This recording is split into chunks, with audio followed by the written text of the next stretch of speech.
மேலே போய் சாமி பார்த்தியா? எப்படி இருந்தது? சின்னதாக இருந்தது. எவ்வளோ கூட்டம் வந்துருக்கு. ஆனால் ஃபுல்லாக பாய்ஸ். Only boys. ஆனால் வந்து என்ன பிரச்சனைனா, என்ன ஒரு நல்லதுன்னா யாருமே சண்டை போடலை. உச்சி தப்பி தவிர காலில் பட்டாலும் சண்டை போடல.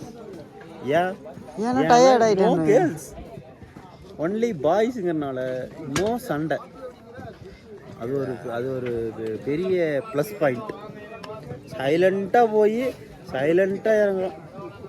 சீரியலை பற்றி பேசலை, என் வீட்டில் என்ன நடந்ததுன்னு பேசலை, இவன் இங்கே இருக்கா அவன் அங்கே இருக்கிறான்னு பேசலை, ஒன்றும் பேசலை. பசங்கன்னா பசங்க நேராக போகிறானுங்க, நேராக வந்துட்டு. இந்த இடையில வந்து இந்த கேர்ள்ஸ் தான் வந்து கொட்டை கிளப்பிட்டு போகிறாங்க.